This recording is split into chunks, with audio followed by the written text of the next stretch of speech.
నమస్తే welcome to 11 AM news ముందుగా headlines చూద్దాం.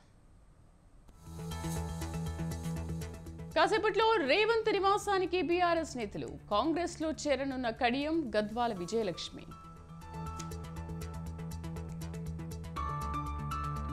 ఎన్నికల ప్రచారంలోకి పవన్ కళ్యాణ్ 4వ రోజు ప్రజల్లోకి జగన్ చంద్రబాబు.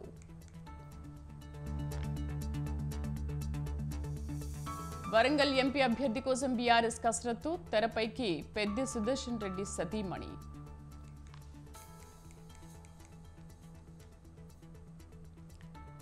రాడిసన్ డ్రగ్స్ కేసులో కీలక పరిణామం. క్రోమాటోగ్రఫీ పరీక్షల కోసం అనుమతి కోరిన పోలీసులు.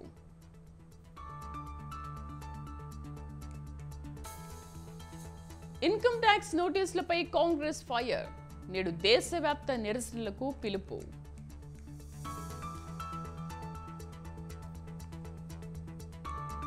ఇవాళ పివి నరసింహారావుకి భారతరత్న ప్రదానం. పురస్కారం అందుకోనున్న పివి కుమారుడు.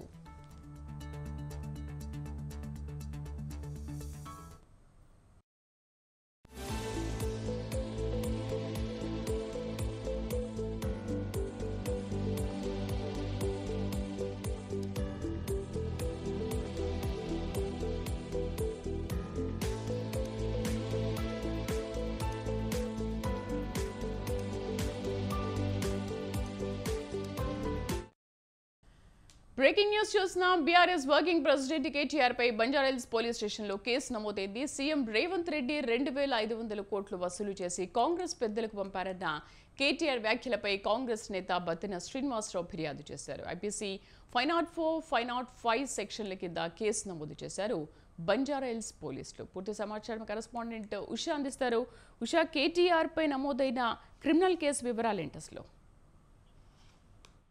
చిదవి బీఆర్ఎస్ వర్కింగ్ ప్రెసిడెంట్ కేటీఆర్ పై బంజారాహిల్స్ పోలీస్ స్టేషన్ లో క్రిమినల్ కేసు నమోదైంది. ఇప్పటికే సీఎం రేవంత్ రెడ్డి 2,500 కోట్లు వసూలు చేసి కాంగ్రెస్ పెద్దలకు ఈ ముడుపులు మొత్తం కూడా చెల్లించారు అన్న వ్యాఖ్యలు చేశారు కేటీఆర్ మీద ఫిర్యాదు చేసినటువంటి బత్తిన శ్రీనివాసరావు అనే కాంగ్రెస్ నేత అయితే కేటీఆర్ మీద ప్రధానంగా అలిగేషన్ అయితే చూపించినట్టుగా తెలుస్తుంది. హనుమకొండ పోలీస్ స్టేషన్ లో కేసు నమోదు చేసి బంజారా హిల్స్ పంపించినట్టుగా తెలుస్తుంది. ఏదైతే జీరో కేసు ఎక్కడైనా ఏ వ్యక్తి మీద అయినా నమోదు చేయొచ్చు కాబట్టి ఆ ప్రాసెస్ లోనే బత్తన శ్రీనివాసరావు అయితే ఈ కేటీఆర్ మీద కేసు నమోదు చేసినట్టుగా తెలుస్తుంది.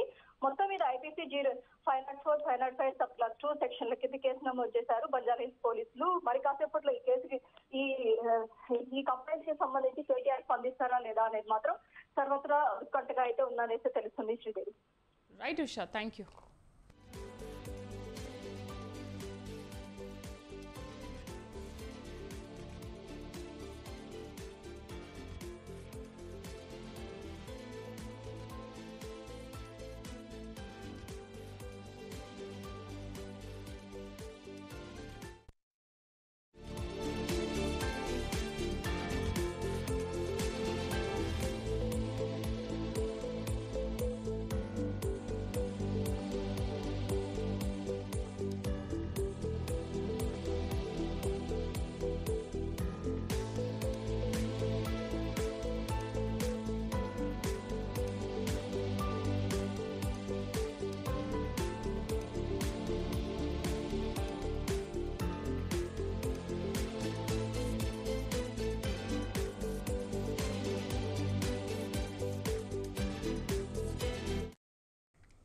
రాడ్సన్ హోటల్లో డ్రగ్స్ పార్టీ కేసు దర్యాప్తును ముందుకు తీసుకెళ్లేందుకు సైబరాబాద్ పోలీసులు తీసుకున్న నిర్ణయం సంచలనంగా మారింది. నిందితులకు క్రోమాటోగ్రఫీ డ్రగ్ టెస్ట్ నిర్వహించే దిశగా కసరత్తు చేస్తోంది. పరీక్ష ద్వారా నిందితులు డ్రగ్స్ తీసుకున్న 3 నెలల వరకు మూత్ర నమూనాల్లో ఆనవాళ్లను గుర్తించే వీలుంటుంది. ఈ పరీక్ష నిర్వహించేందుకు అనుమతి కోరుతూ పోలీసులు ఇప్పటికే కుకట్పల్లి న్యాయస్థానాన్ని ఆశ్రయించారు. అయితే అందుకు న్యాయస్థానం నుంచి అనుమతి లభించకపోవడంతో హైకోర్టుకు వెళ్లే యోచనలో ఉన్నట్లు తెలుస్తోంది. ఇప్పటి వరకు తెలుగు రాష్ట్రాల్లో ఈ తరహా పరీక్షను ఇప్పటి వరకు నిర్వహించలేదు. దీంతో ఈ అంశం ప్రాధాన్యతను సంతరించుకుంది.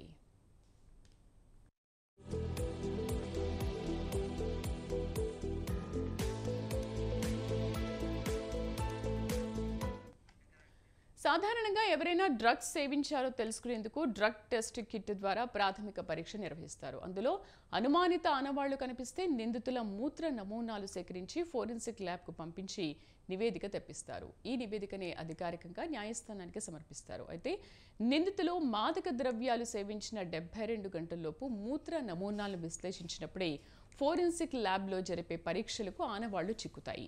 అంతకంటే ఆలస్యమయ్యే కొద్ది ఆనవాళ్లు లభించడం కష్టమవుతుంది. రాడ్సన్ హోటల్ది హై ప్రొఫైల్ కేసు కావడంతో సైబరాబాద్ కమిషనర్ అవినాష్ మహంతి ప్రతిష్టాత్మకంగా తీసుకుని క్రోమోటోగ్రఫీ డ్రగ్ టెస్ట్ చేయాలని నిర్ణయించారు.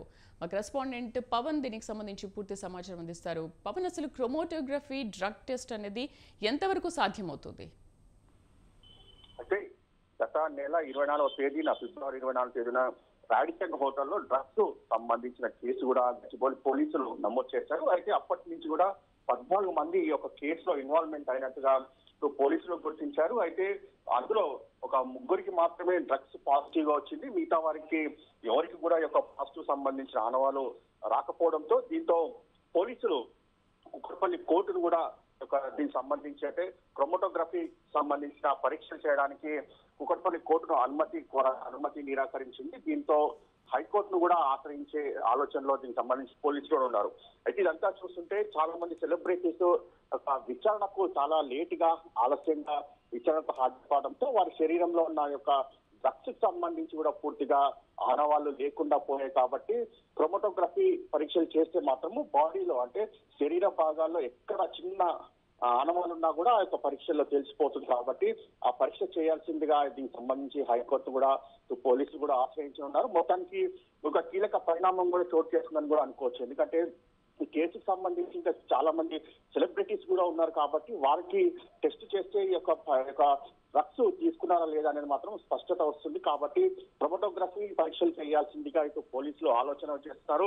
మొత్తానికి దీంతో ఈ యొక్క వారి నమూనాలు అంటే శరీరంలో ఎక్కడ నమూనాలకు సంబంధించిన విషయం కూడా బయటకు సరిపోతుంది. కాబట్టి ఆ పరీక్షలు చేసి ఆలోచన పోలీసులు కూడా ఉన్నారు. సో హైకోర్టును ఆశ్రయించిన పోలీసుల నేపథ్యంలో హైకోర్టు నుంచి ఎప్పుడు రిప్లై వచ్చే అవకాశాలు ఉన్నాయి? అయితే ఇది హైకోర్టును ఆశ్రయించిన దాని తర్వాత దీనిపైన వాదన కూడా కొనసాగాల్సిన అవసరం కూడా ఉంది. ఎందుకంటే క్రోమోటోగ్రఫీ పరీక్షలు ఎందుకు చేయాల్సి ఉంటుంది, దానికి సంబంధించింది కావచ్చు, వీరు విచారణకు ఎందుకు హాజరు ఆలస్యం అయింది, దానిపైన కూడా విచారణ కొనసాగుతుంది. దాని తర్వాత హైకోర్టు యొక్క గ్రౌండ్స్ కూడా పూర్తిగా పరిశీలించిన దాని తర్వాత ఈ యొక్క అనుమతి ఇస్తుందా లేదా అనేది మాత్రము కొంత సమయం పడే అవకాశం కూడా చాలా స్పష్టంగా కనిపిస్తుంది. Right Pavan, thank you.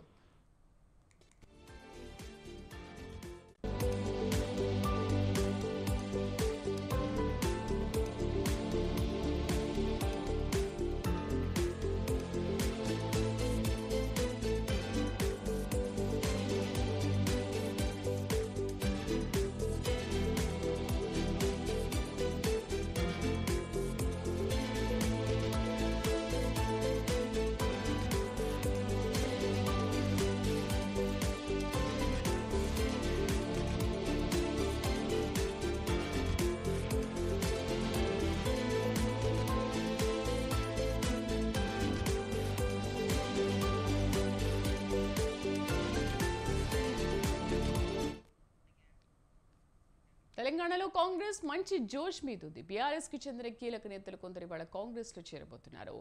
Operation ఆకర్షితో BRS నేతలు భారీగా కాంగ్రెస్ లో చేరుతున్నారు. HMC mayor Gadwala Vijayalakshmi చేరనున్నారు.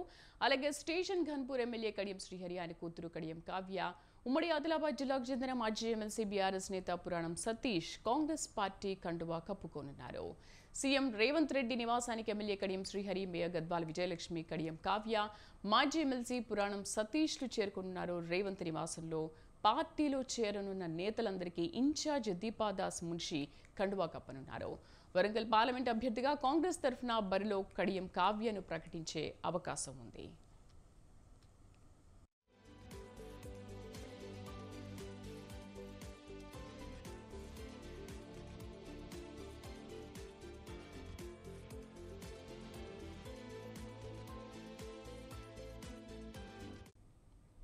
మునుపెన్నడూ లేని విధంగా గాంధీ భవన్ చేరికలతో కళకళలాడుతోంది. ఇప్పటికే అధికార బీఆర్ఎస్ బీజేపీ నుంచి పెద్ద ఎత్తున నేతలు కాంగ్రెస్ తీర్థం పుచ్చుకున్నారు. మరికొందరు హస్తంగూటికి చేరాలని ప్రయత్నిస్తున్నారు.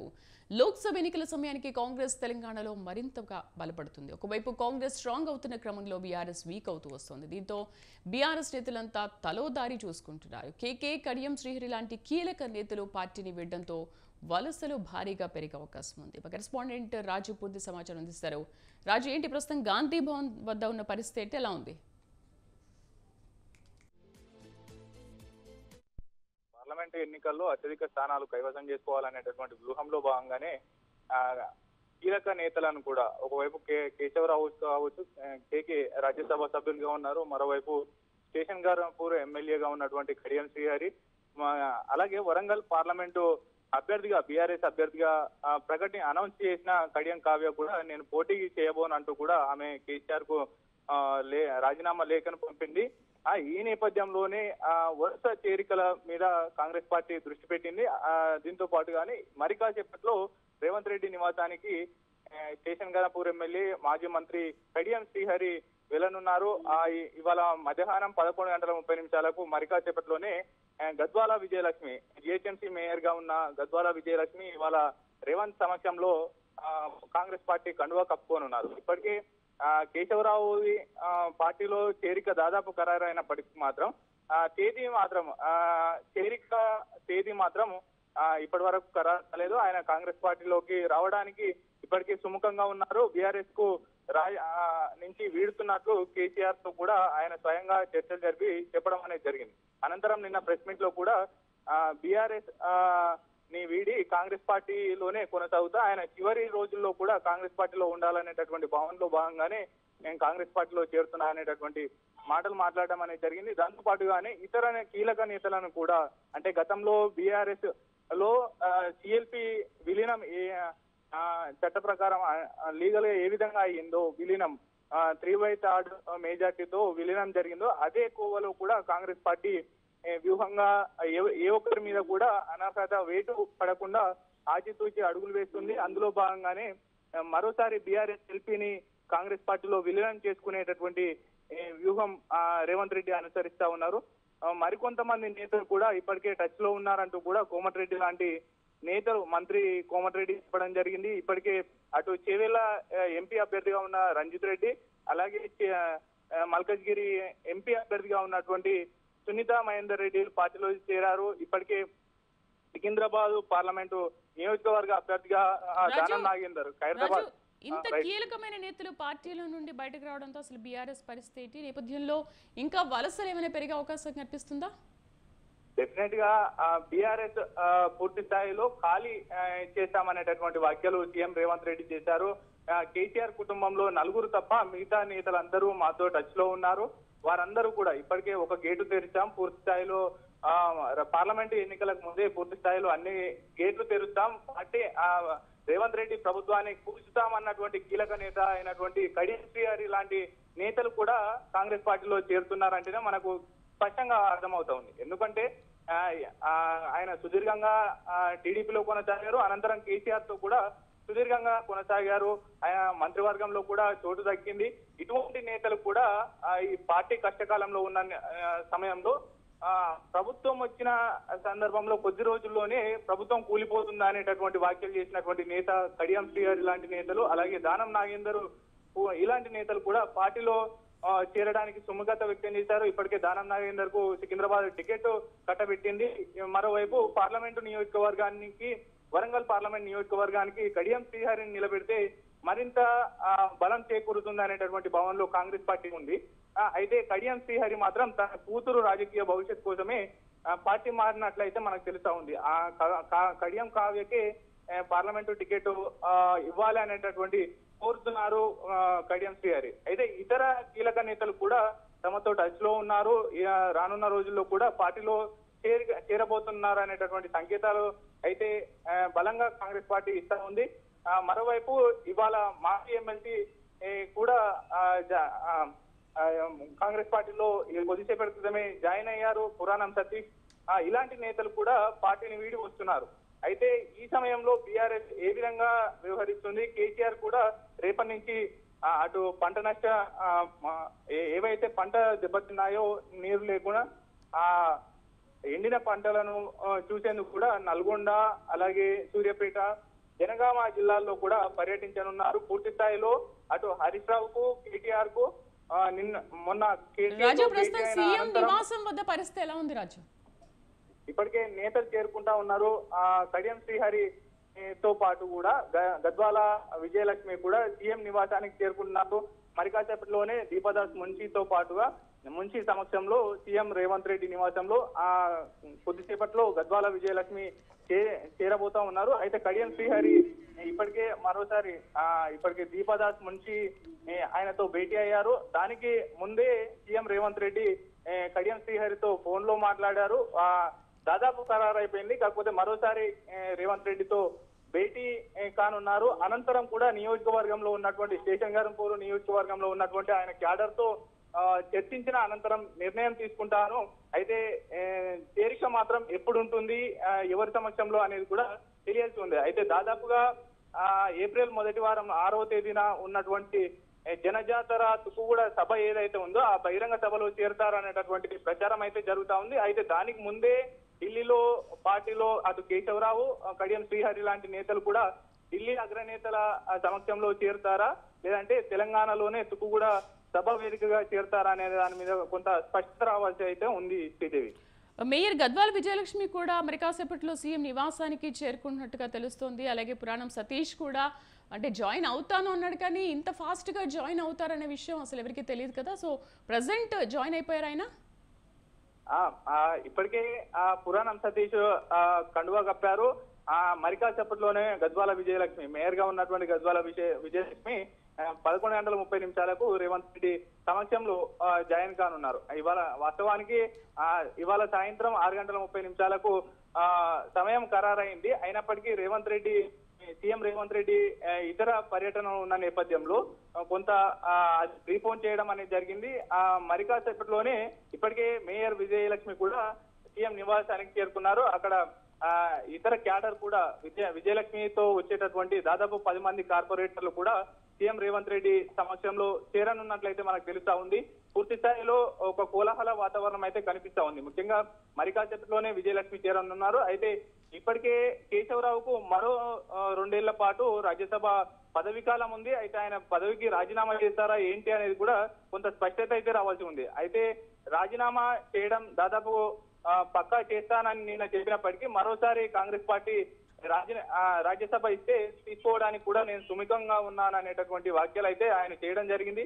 ఇవాళ ఏది ఏమైనప్పటికీ గద్వాల విజయలక్ష్మి అలాగే పురాణం సతీష్ కాంగ్రెస్ పార్టీ కండువా కప్పుకొని ఉన్నారు. Sridevi, right Raju, thank you. So అది తెలంగాణలో కాంగ్రెస్ మంచి జోష్ మీద కనిపిస్తుంది. బీఆర్ఎస్ కు చెందిన కీలక నేతలు కొందరు వాళ్ళ కాంగ్రెస్ లో చేరబోతున్నారు. ఆపరేషన్ ఆకర్షితో బీఆర్ఎస్ నేతలు భారీగా కాంగ్రెస్ లో చేరిపోతున్నారు. జేహెచ్ఎంసీ మేయర్ గద్వాల విజయలక్ష్మి మరి కాసేపట్లో సీఎం నివాసానికి చేరుకుని అక్కడ సీఎం రేవంత్ తో సమావేశం కానున్నారు. అలాగే స్టేషన్ ఘన్పూర్ ఎమ్మెల్యే కడియం శ్రీహరి ఆయన కూతురు కడియం కావ్య కాంగ్రెస్ పార్టీలో చేరుతున్నారు. ఉమ్మడి ఆదిలాబాద్ జిల్లాకు చెందిన మాజీ ఎమ్మెల్సీ బీఆర్ఎస్ నేత పురాణం సతీష్ కాంగ్రెస్ పార్టీ కండువా కొద్దిసేపటి క్రితమే కప్పుకున్నారు. రాష్ట్ర ఇన్ఛార్జ్ దీపాదాస్ మున్షి సమక్షంలో కాంగ్రెస్ పార్టీలో చేరారు సతీష్.